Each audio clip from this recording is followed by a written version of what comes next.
All right, so we had a very interesting last couple of weeks. I was away on holidays for up until about the last 3 or 4 days ago.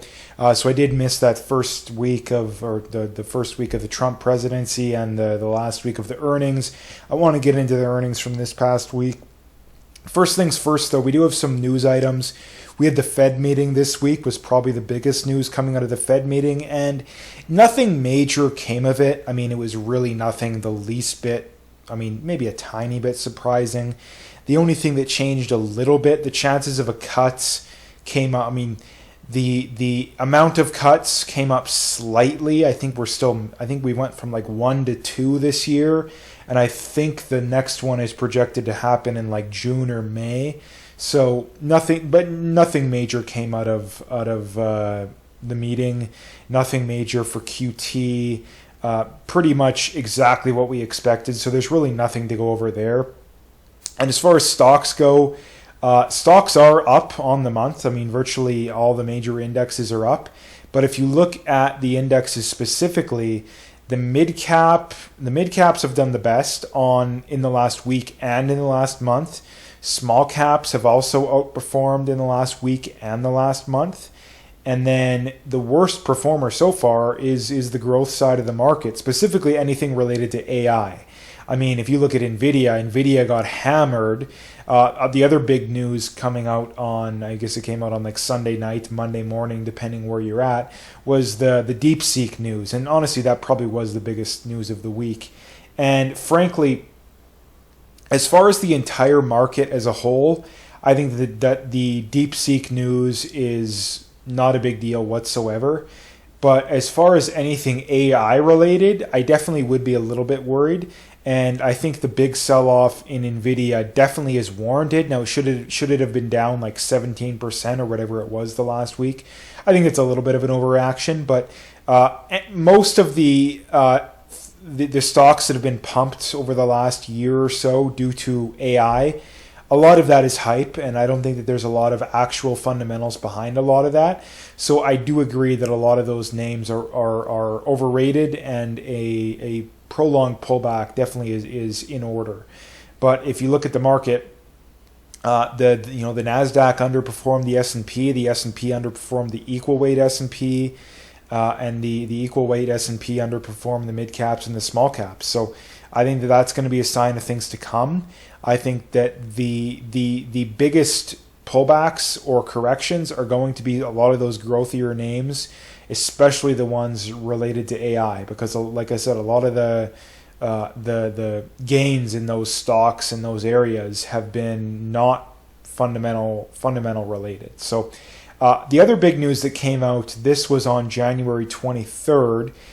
SAB 21 has been rescinded, allowing banks to custody Bitcoin.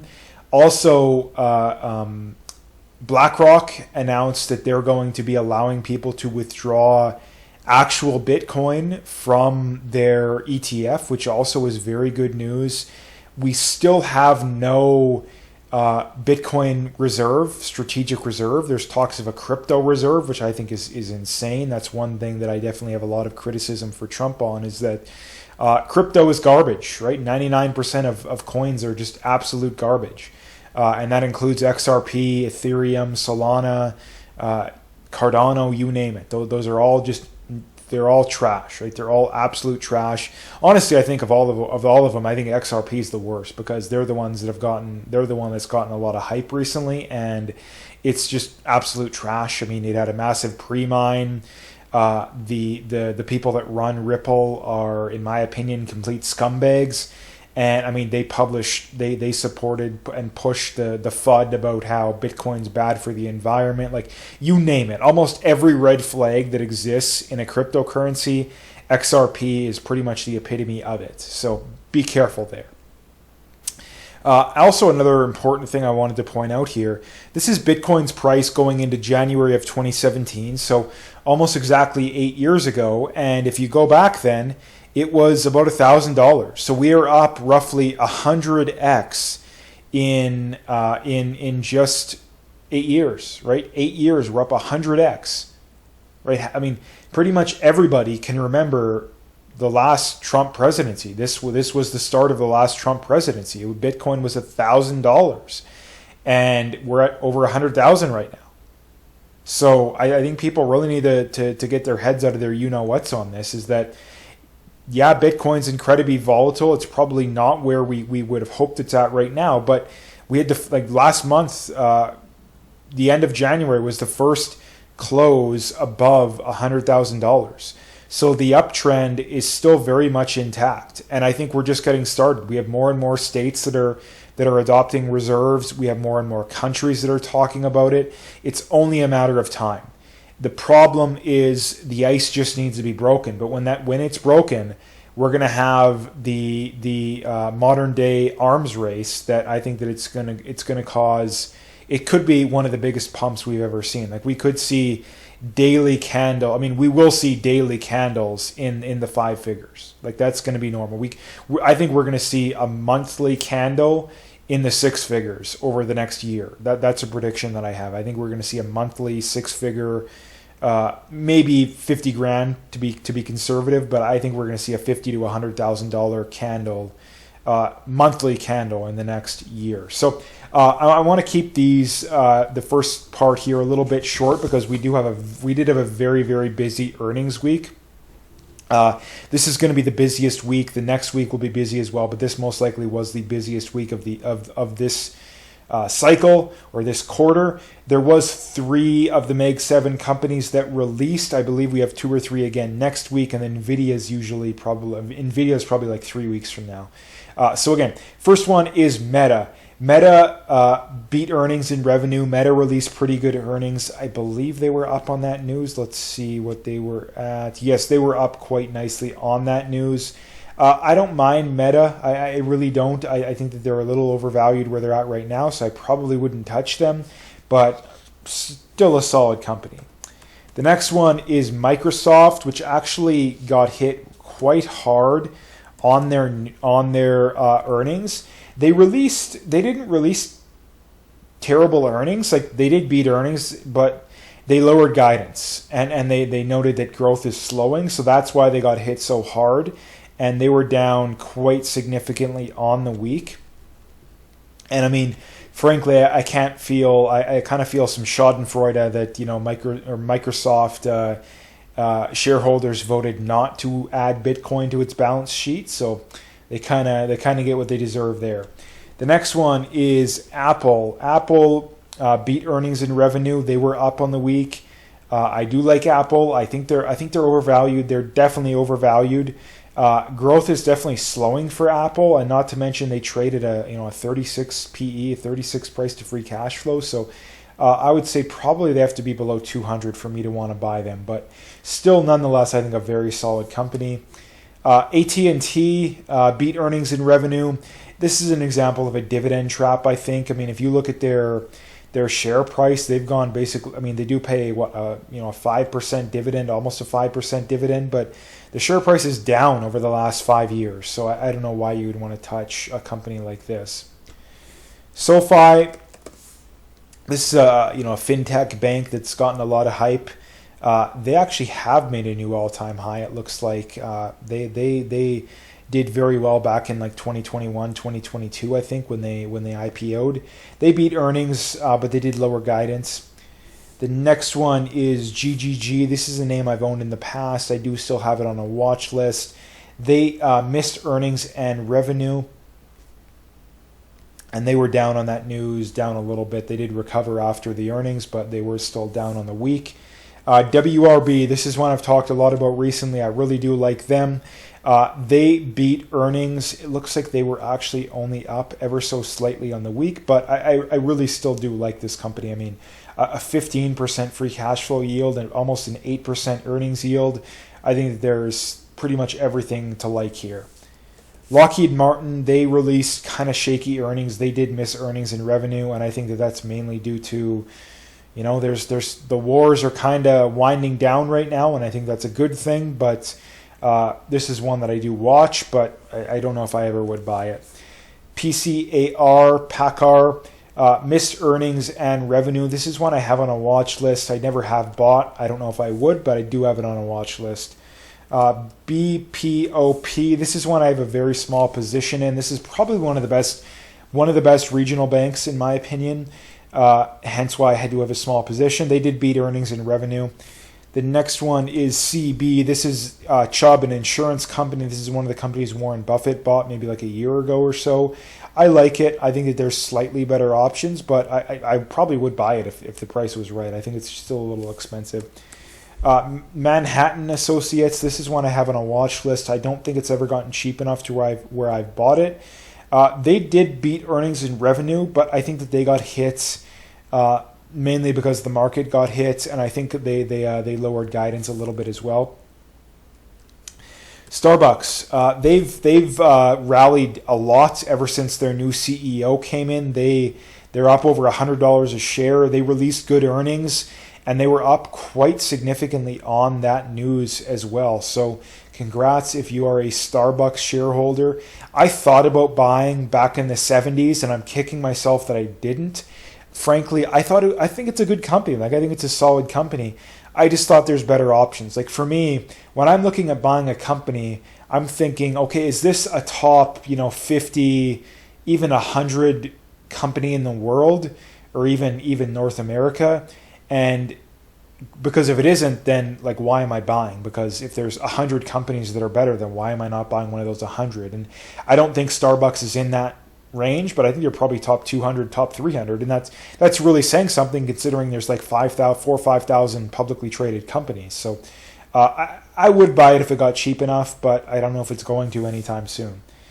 AIT, this is another one I have on a watch list. I have bought in the past. I think it's too expensive where it's at right now, though.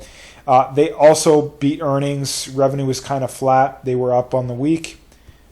The next one is ADP. This is one that I've been waiting to get cheap enough for a while, and it really hasn't. This is automatic data processing. I do like them. They did release good earnings. Honestly, I think fair value is probably the mid 200s, so they're going to have to come down a ways for that to happen. LII, this is another one I've talked about in the past. I do like them, but I don't know if they're going to get cheap enough. They did beat earnings and revenue, although they were down on the week. The next one is MSCI, another one that I have a small position in. They're too expensive where they're at right now. I remember buying them back in the mid 400s. I sold them probably in the mid 500s, and they're right around 600 right now. They beat earnings and revenue, however, they were down on the week. The next one is CP. This is Canadian Pacific, Kansas City.